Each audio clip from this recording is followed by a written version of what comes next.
What were you doing? What were they doing in the interview? What was your son-in-law doing? Your son-in-law was doing something way worse. Your son-in-law was doing something definitely worse. You have the right to be here.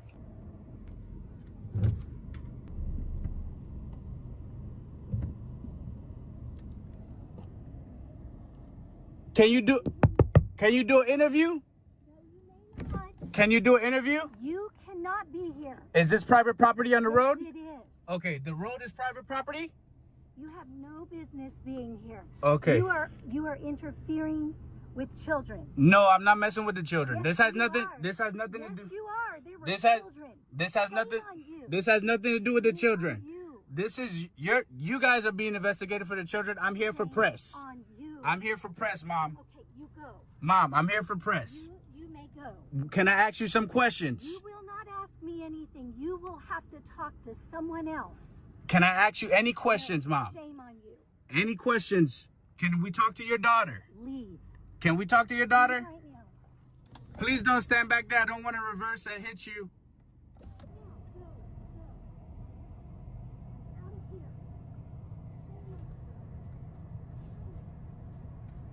Miss, we literally are just doing interfering with children. And I'm not interfering with any children. Children out there, shame on you. We came to just interview your daughter who was just recently arrested. You are not. We just came to interview your daughter who was recently arrested. Yes, we did. Okay, leave right now, please. Thank you, ma'am. We'll leave. I just wanted you to know that's what we're doing. This is the story of my family. We're the Duggars. That's me. I'm Michelle. There's Jim Bob, my wonderful husband, and our children. Josh is our oldest. He married Anna, and they had our first grandchildren, Mackenzie, Michael, and Marcus. Then there's Jana, John David, Jill, Jessa, Ginger, Joseph, Josiah, Joyanna, Jedediah, Jeremiah, Jason, James, Justin, Jackson, Johanna, Jennifer, Jordan, and our youngest daughter, Josie. If you lost count, that's a grand total of 19, and I delivered every one of them. Of course, with this many kids, we do things a little differently than most families. It isn't always easy, but somehow we make it all work. TV star Josh Duggar was sentenced yesterday to more than 12 years in prison for possessing child pornography. He was arrested in 2021 after authorities found the illegal images on his computer at work. The former 19 kids and counting star maintains his innocence and says he plans to appeal. Brand new charges filed against Joseph Duggar just days after he was charged with molestation in Florida. This time, charges have now been filed in Washington County. And that's where we begin tonight. Good evening and thanks for joining us at 5 o'clock. I'm Allie Lynch. And tonight we've learned his wife has been charged as well. Our Doug Warner joins.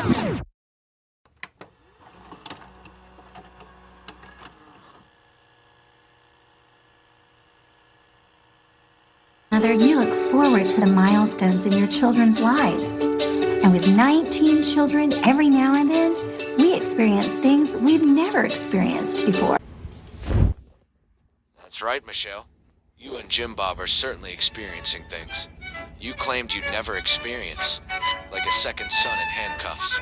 While you were selling the world a dream of a perfect, wholesome family, a much darker reality was being recorded behind the scenes. In March 2026, the Duggar brand didn't just crack, it shattered under the weight of new disturbing felony charges.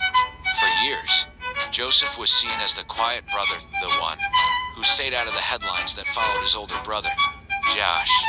But on March 18th, 2026, the image was erased when Joseph was arrested at his home in Tawnytown, Arkansas. These aren't just local issues. He's facing grave felony charges out of Bay County, Florida, stemming from a 2020 family vacation to Panama City Beach. A victim who was only 9 years old at the time has come forward with a harrowing account of what allegedly happened under a blanket on a shared couch. But the most chilling part of the case is the controlled call. Detectives were listening and recording on March 17th, when Joseph allegedly admitted to the victim's father that his intentions were not pure. Because of the victim's age, Joseph is now looking at a life felony in the state of Florida. The legal storm hit the entire household on March 20th, 2026, when Joseph's wife, Kendra Duggar, was also taken into custody. This wasn't about Florida. This was about what? Investigators found inside their own home in Arkansas. Following Joseph's initial arrest, a welfare check led to 4 counts of child endangerment and 4 counts of false imprisonment for both Kendra and Joseph. Reports indicate that investigators found locks installed on the outside of bedroom doors, effectively trapping children inside. Seeing a 27-year-old mother of 4 in a mugshot is the ultimate contrast to the fairy tale courtship we saw on television. To understand how we got here, we have to look back at the original Golden Boy, Josh Duggar, who is currently serving over 12 years in federal prison. The family's history of handling these issues with counseling and secrecy instead of police reports has created an environment where critics say cycles of abuse are allowed to repeat. In the early seasons of the show, they talked about protecting hearts and constant oversight. But as Joseph waves his extradition to Florida to face these life-altering charges, it's clear that the system they built was designed to protect the family name, not the children within it. We've watched this family grow for 2 decades. Now we are watching the final, undeniable proof of their systemic failure. As we transition to the following footage, you aren't looking at a reality TV star. You're looking at a man facing the consequences of his own confessed actions. This is Joseph Duggar, the 7th child, being booked into a cell. This is the reality behind the blessing.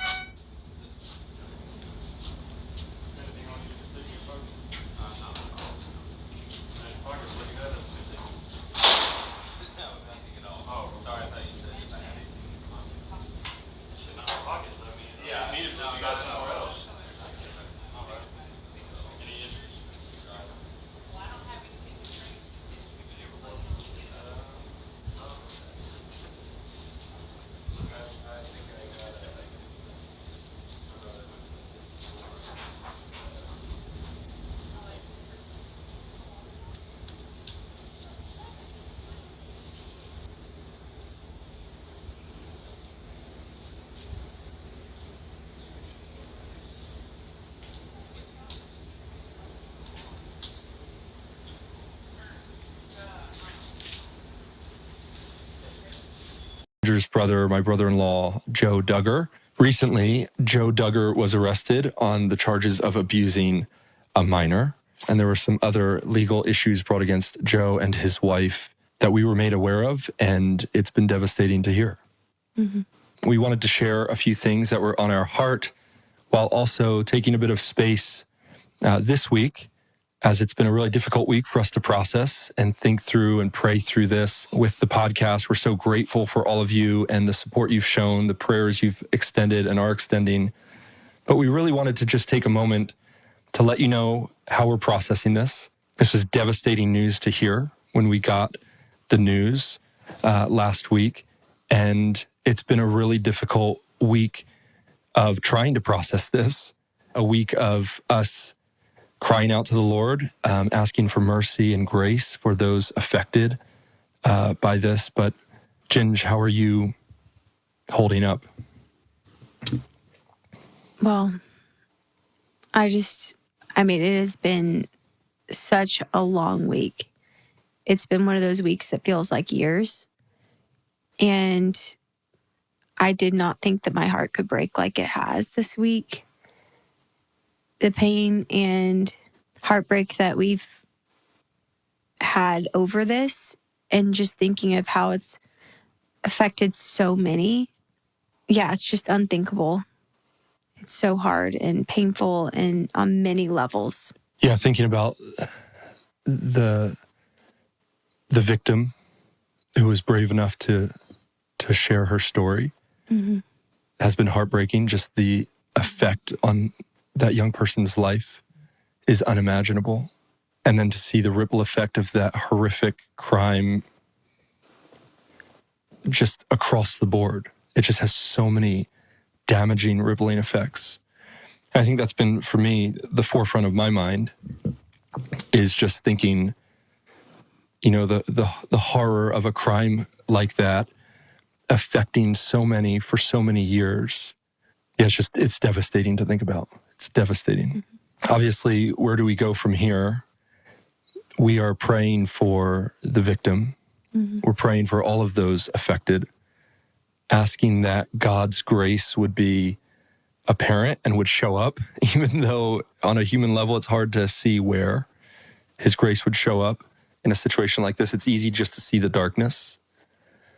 But yeah, it's just really left us in a place of asking the Lord to be kind, to be merciful, asking the Lord to expose truth that's been hidden, praying for wisdom for the officials who are going to, in the months and years ahead, seek to pursue earthly justice so that this doesn't happen to other people.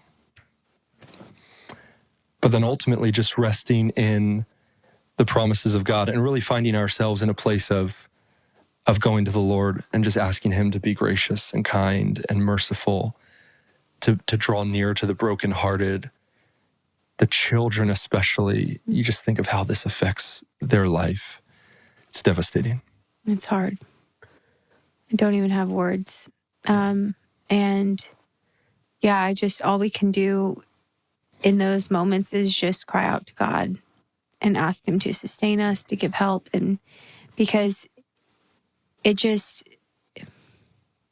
yeah, you can't be prepared for news like this, even though we've experienced something very similar before with one of my other siblings who made unthinkable choices and decisions that have affected all of us.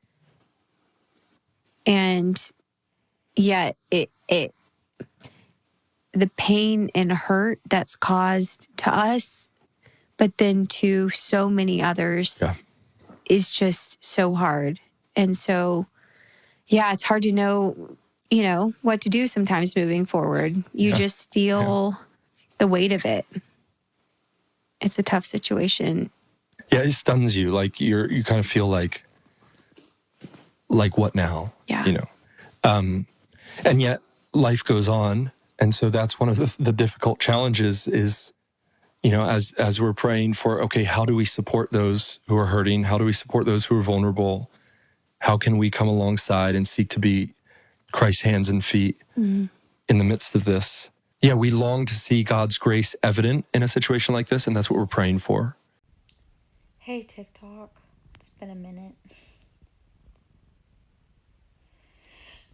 I've taken a minute from videos and whatnot because I literally don't even know what to say.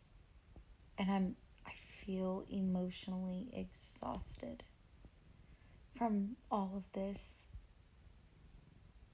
It's not about me. I know it's not. I don't need those little comments that says that. But my heart hurts, and I know I'm not the only one. Joe was the last person that I expected. I've said that in interviews, but it's so true. He's literally the last person I expected. And when I give those interviews, I have to, be professional and try to say the right things and be poised. And I love that on TikTok I can fall apart and I can be real and be like, hey, this is me, and this is me in real time, and just connect with people that are wanting answers. We're all wanting answers right now. So I just thought I'd give you some thoughts. One, Joe's intake video is so strange to me. It's like he has no awareness of what is going on at all. He's charming, he's funny, he's good old Joe. And he's behind bars tonight, and I cannot comprehend that. And then seeing Kendra's video of her going to jail and her intake video, and I'm like it is the weirdest feeling ever. And I know it's not about me. I already know. It's my TikTok, so I'm gonna tell you. If you don't like it, just keep on scrolling. But it's been hard. It's been really hard.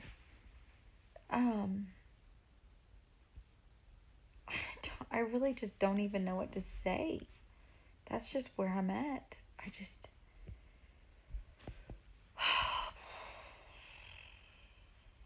Just when I was talking to Jill just the other day, and we said, just when it feels like we were coming up for, like, we couldn't breathe with Josh. Like, that whole stuff, we couldn't breathe. Like, it was like we were in survival mode, right? And just when you think things are getting better, I mean, clearly, I have not spoken to my family in 5, 6, maybe even 7 years. It's been a long time. Maybe longer. I don't even know. I didn't know Joe's kids, you know? I haven't seen Joe in like 5 years. So this is all my, like, oh my gosh, Joe is back when I was on the show. And, like, we had so much fun together, y'all. So much fun together. So I don't know the person that he is today. Clearly. But anyway, so Jill and I were talking, and I was like, it's like we finally caught our breath, right? And just when, like, you know, and Jill probably, I can't speak for Jill, but there's a lot there that she's untangling. However, it feels like we're back underwater as a family, even though I'm very far removed. There is a lot of boundaries in place for all the right reasons. It's like you can't come up for air. And, like, everywhere you turn, it's his mugshot. It's on the news. It's everywhere. And you're just, like, surrounded by this truth that there's a lot of chains holding down people in that family. And generational trauma is so real. It is so real. That's why I spoke about it in my book. That's why I wrote about it. Is because I was like, oh my gosh, like, I saw the line of how things were handled, and it's like, wow, it's like, it's literally going down the bloodline, and oh my gosh, it's happening again, and it's round 2. Y'all, it's like a Twilight Zone. It literally feels like a Twilight Zone, and there's nothing to celebrate. It's not like, oh, I was right, my book called it, I'm right. I don't know. There's nothing to celebrate here. There's nothing to celebrate. Another family is broken. Another person, the kids don't have their dad. You know, the mom. I don't know. There's so many questions that I have right now. And it makes me really go back to, like, when I was a part of that whole world, being like, man, did I miss something? Was something right in front of me? What else was hidden? Could I have done more? I know it's not about me, but, like, you just think about it, because I was like the source of the outside world, right? Like, I was the worldly one in their eyes. I was the black sheep. And so, but they still loved me. Very strange. They still loved me. But they kept me, like, at a distance, which I talk about again in my book. And it's just like, when did this start? When did it end? When did something happen to the abusers? Where? How? How many times? How many are there? How many other survivors are there and victims are there? And then I think of the victim. She was 9 years old at the time. And that breaks my heart. Who could be so naive to think that a grown man has a blanket with a child in the same room and that everything's fine? No. Like, I hate that these kids were not taught healthy boundaries at a young age. I hate that she was groomed to think it was okay. It's like heavy. It's really, really heavy. It's gross. It's disgusting. It's a lack of character. And it's another cousin that I thought I knew.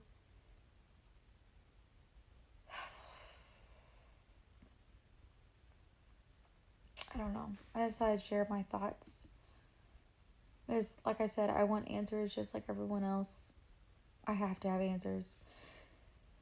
But until then, I'm not going to force like positive content and act like nothing is going on like other Instagram accounts. And yes, I'm calling them out. But I'm also not going to speak on details that I'm not ready for. And I'm not going to over explain or try to defend myself as to why I'm being interviewed or why I'm making a statement. Because you guys have to realize I spent every waking moment with these people. But I will tell you that I'm going to use this page to speak truth and to be honest and just say like, I don't even know. I don't even know what else to say other than the fact that like, I'm just going to be me and I'm staying strong, but it's just really terrible to think that so many kids were not protected in this environment. It's a breeding ground for this, you guys. That's why I wrote about it. Literally, it's a breeding ground for this. I just never thought it was going to be Joe.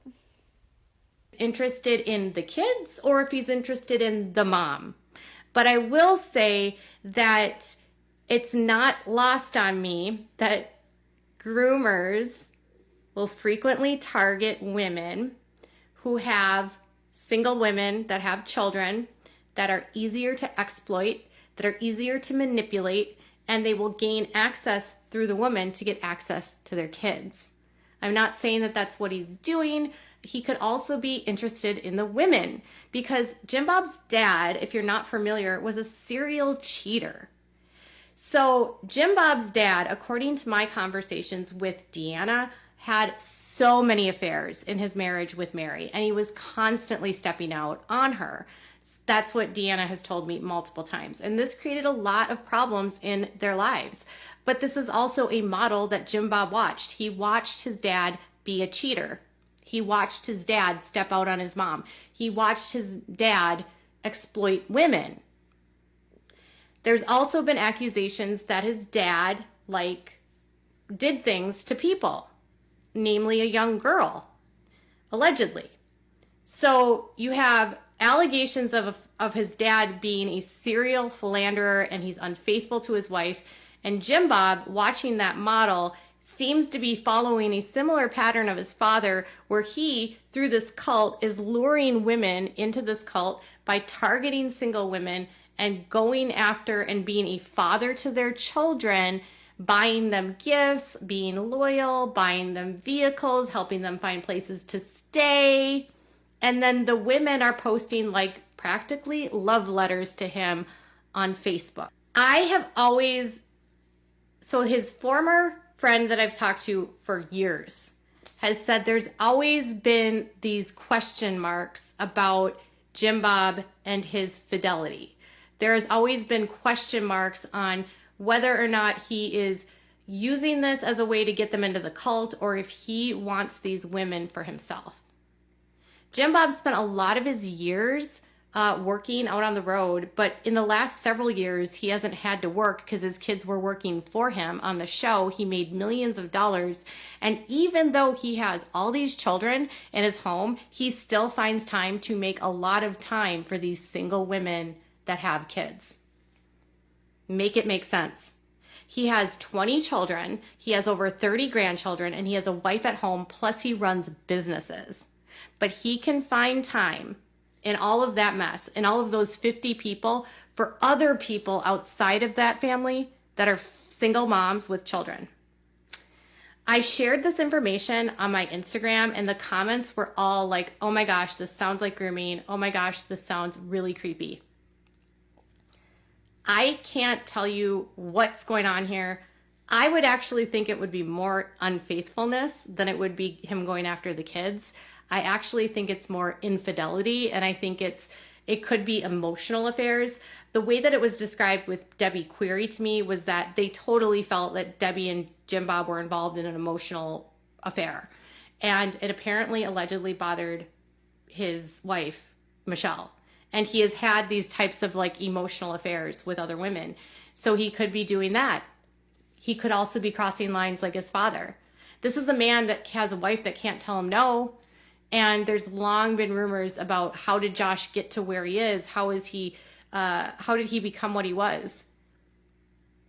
The same friend said, if you want to know why Josh has treated Anna like a doormat, why he's cheated, why he's gotten, Jim Bob was able to sort of like rescue her and sort of rescue her out of the trouble that she was in. And Jackie now throughout the years has been someone that's very loyal to the Duggars and loves them. And Jim Bob spends a lot of time helping Jackie at her house without Michelle there. Okay. Years ago, an inappropriate relationship that Jim Bob had with Debbie Query also caused problems. So Debbie's husband passed away. Jim Bob swooped in. He starts grooming her, helping her out with stuff, doing things for her. He has people confront him at church about Debbie allegedly, and people are upset. They say this relationship appears inappropriate. They cannot say it's an affair, but it seems like they are too close for a platonic relationship. Now, I want to just mention something to you that in the system and in this world, Bill Gothard did the same thing. He would prey on young girls. He would bring them to work for him. He would provide them, free programs. He would pay for their lodging. He would pay for their transportation. He would give them opportunities. And he always exploited and went after very vulnerable girls. And the ones that were the most vulnerable were the easiest for him. Jim Bob seems to be following in the same footsteps. And what he's done is he's made it his mission, according to a former friend of his, to be the father of the fatherless. And so his goal is to befriend women that are either divorced or widowed, that have children, and help provide for them and care for them. Now, sometimes Michelle will be around in these situations, but other times Jim Bob will just go and do things for them. And he effectively, according to this friend, said that he kind of ends up sort of taking over these people's lives. In some cases, and I'm not going to say this is specifically with Jackie, but in some cases with some of these women, he's been known to dictate who they can date, what kind of relationships they can have, whether or not they're boys, who they can date. And if you're wondering if the children are someone that the Duggars are looking to have date their kids, no, that's never happened. They've never hooked up any of their children with any of the single moms that they've gotten involved with. It's not the kids. But I do think that he has an interest in the children because he wants to build cult followers. But there also could be an aspect where it's a grooming mechanism, and you just don't know. Like, he's literally made it his mission, according to this former friend, of being a father to the fatherless. He has no reason to do this other than he wants the power and the influence, and he wants to have control over people's lives, and he wants to have loyalty, but he also wants the adoration. And so there's always this appearance of impropriety. And it's not lost apparently on Michelle. Some of these relationships have at times even bothered her, but obviously she can't say anything. So at trial, when Josh was like doing all these nice things for people, he was literally just following the model of his father. So on Facebook, this woman is sharing photos, and Jim Bob's literally going over to her house to change light bulbs, to help her put on locks on her fence, helping her with being a mentor to her children, paying for her children to go to Alert Academy, and paying for them to go to conferences. And she has developed she almost looks to him as like a god, or as godly, and seeks their approval constantly. Now, I don't know if If you want to understand how a family produces two sons charged with crimes against children, you have to look at the man at the head of the table, Jim Bob Duggar. Jim Bob didn't just miss the signs. He was the one who buried them. Back in 2006, when he finally had to address Josh's abuse of his sisters, he didn't go to the authorities. He went to a trusted friend, a state trooper named Joseph Hutchins. That friend is now serving nearly 60 years in prison for child pornography. Jim Bob didn't choose a protector, he chose a peer. He raised his sons in a world where manual labor was a substitute for justice, and where forgiveness was a weapon used to silence his daughters. He taught his boys that as long as they performed for the cameras, and used the right religious buzzwords. Their intentions didn't matter. And now, in March 2026, the bill has come due. Joseph Duggar, another son raised in that same house of secrets, has allegedly admitted to molesting a 9-year-old girl. When investigators found locks on the outside of the children's doors in Joseph's home, they found the ultimate symbol of the Duggar legacy, a family that would rather cage its children than face the truth. Jim Bob Duggar didn't just raise a family, he cultivated a cycle. And as Joseph awaits his trial in Florida, the world is finally realizing that the sins of the father weren't just a warning in this house, they were the curriculum.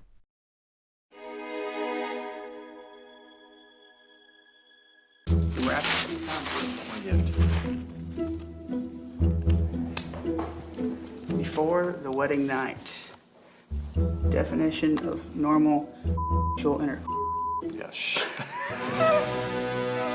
It was quite defining of a lot of the things that you need to understand. And I think really reality is a lot of people don't learn that. I think it's so important for the man to learn to cherish his wife and for him to realize that it takes a lot longer for her to kind of get in the mood and stuff after they're married versus a man is instant on, instant off, but a woman is like, it takes time.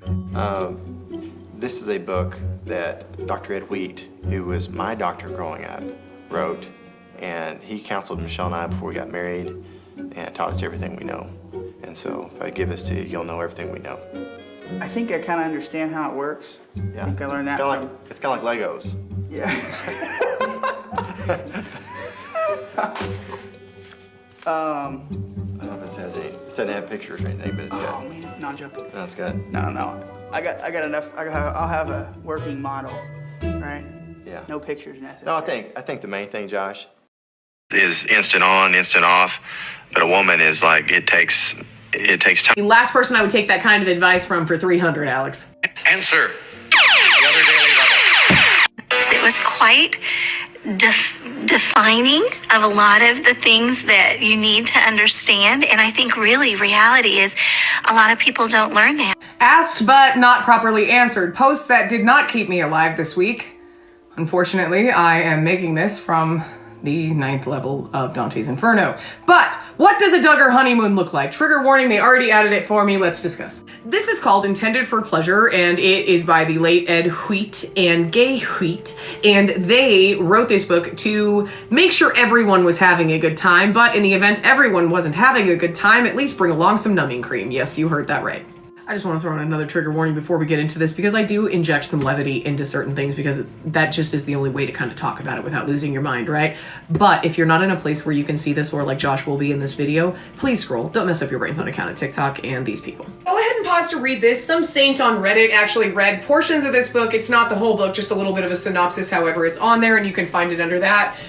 So like everything else that the Duggars do, this was completely fabricated. This book is actually recommended to be given 10 to 12 weeks before the wedding, because about 8 weeks before the wedding, the woman, will be taken into a doctor, and that doctor will do a pelvic exam, wherein he tells her if she needs to start prepping for the wedding night previous, because no is not going to be an option. This book not only contains very specific instructions for her on her own before, and her doctor to help her out with that, because he can manually help her out with that. This book is still in print, and this is exactly what it says to this day.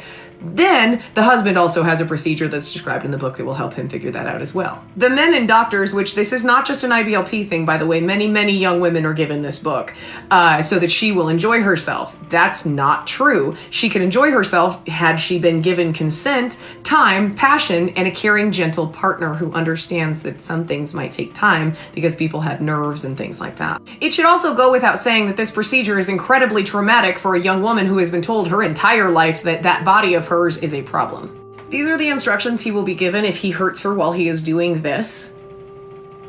And he will be instructed to solve it with toilet paper dropped in warm water, and 12 hours later, everything should be hunky-dory. If that's not working, as a last resort only, why would this be a resort at all? He is instructed to use numbing cream, place it for 5 minutes, and then do what he's got to do. But, let's read the bottom. Do it quickly! Do it quickly. What that point, you've got someone who is psychologically damaged because purity culture does not go away just because you put a ring on your finger. They're hurting, they're bleeding, they're numb, and you won't quit poking at them. Yeah, that really sounds like that's for their pleasure. However, this is how they fool themselves that they do in fact care about that. And what does all that care do to these girls? Well, this is Anna the day that she got married. And this is Anna at a reshoot of their wedding pictures about 4 days later. Essential oils like lavender and peppermint to add, make sure that it's, smells good, and that you can use that for front hugging. And they say that 1 bottle of that should last about a week if you're doing front hugging 3 to 4 times a day. Yes, 3 to 4 times a day. Now imagine that this information is literally coming to you from your parents and you've never been given any information about this before. They've never talked to them about them. This is like their crash course in being an adult. They also say that you should get peroxide because there could be some stains.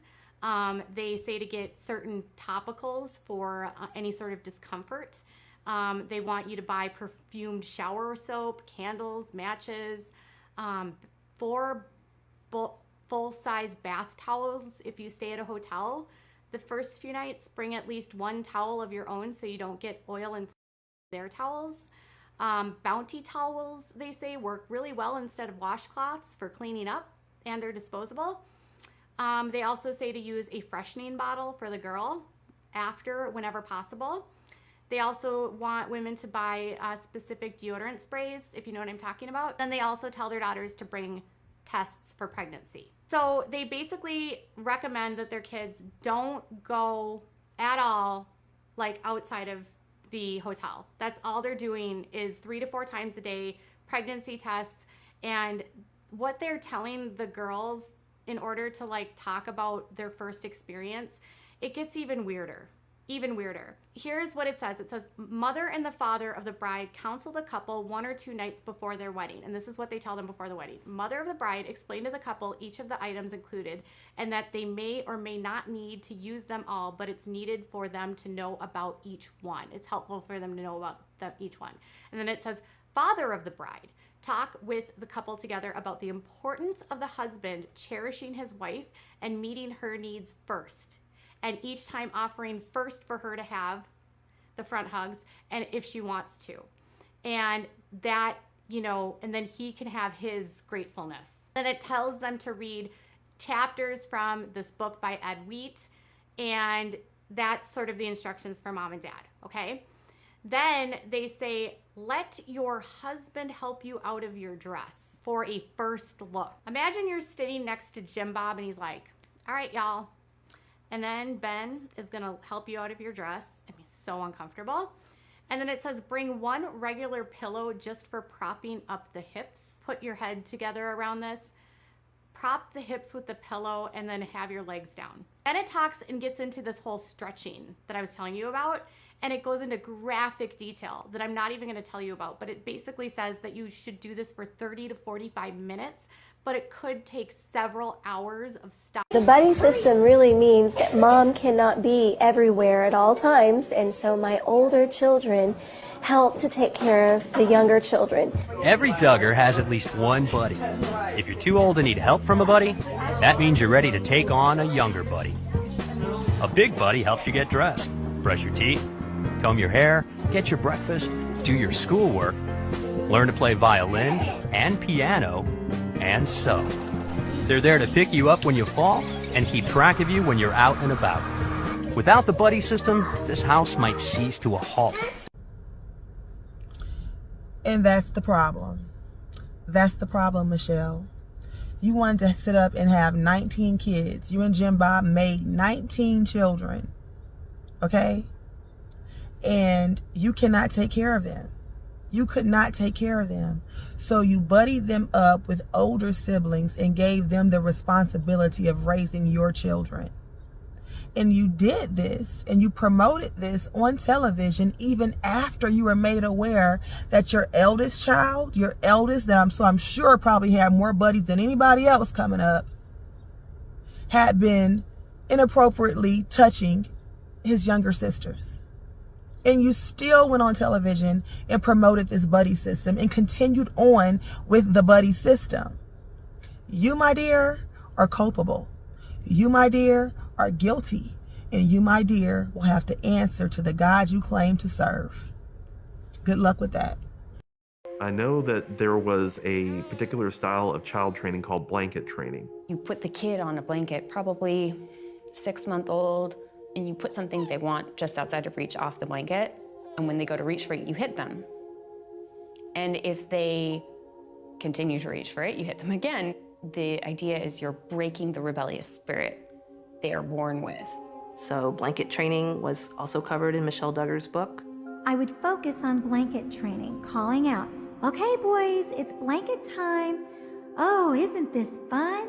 Come pick a toy so we can have blanket time. We're gonna practice obey mama. Sit really still and look at me with big old smile. I wanna see that smile now. No wiggles, be still."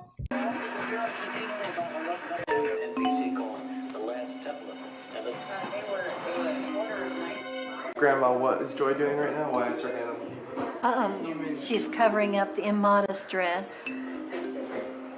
She's been trained to do that for the boys. Because they have low cuts. Why did you cover up the television with your hand for the little boys? Because it was defrauding. Why she put her hand over the television, where she had a low cut, it's defrauding to men. What does that mean? It means like they're not stressed very good. I mean, like it's like, I don't know how to explain it though. Much. My mom and my sisters do. They go to the library and go on the internet, but we don't have it in the home because all the dangers with pornography and all. So We found a computer that gave us protection that would really, really protect our family from any bad stuff coming in. And so really that's the only reason that we would even consider allowing the computer in the home. They told us they were raising a quiver full for God.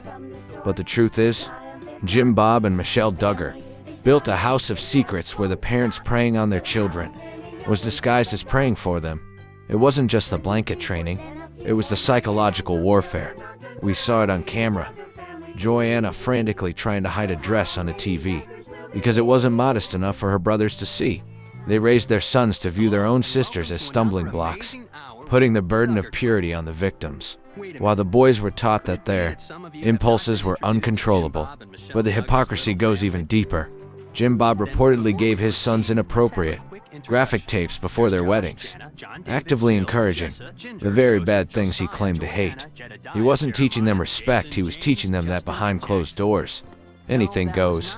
From making the girls apply specific oils during courtship to Michelle's disturbing wedding night advice telling her daughters they must be joyfully available even when they are exhausted or pregnant. The message was clear. The sons were raised to believe they were entitled to whatever they wanted, and the daughters were raised to never say no. The last clip confirms that those children, especially the sons, were fully aware of what they were doing because Jim Bob was the one who handed them the blueprint. This wasn't a family failing, it was a family designed to exploit. His first child, first son, to come to this place in his life, we're like, there's things that we've learned even since then. There's things that we've learned even since then. If this ain't a confession, I don't know what is. They knew about Joseph. That I think little ones don't sit on big boys' laps or people that you don't know, or even family members, unless it's your daddy. 19 kids and counting star Joseph Duggar arrested for alleged unlawful sexual activity with a 9-year-old girl. That's where the girl claims Joseph, who would have been 26 at the time, repeatedly asked her to sit on his lap. And at one point, she alleges he touched her inappropriately underneath a blanket. Now is the time for the truth. Jim Bob and Michelle didn't just miss the signs of what was happening to their children. They were the architects of the environment that allowed it to thrive. They taught their daughters to be silent and their sons to be predators. They handed out inappropriate tapes, enforced twisted modesty rules, and preying on their children's futures while claiming to be praying for them. They sold us a PR show, but the real story is written in the court records and the broken lives of their 19 children. Usually, on this channel, I close a file and move on. But looking at the system Jim Bob built, the secrets he buried, and the sons who followed in his footsteps, I can't do that here.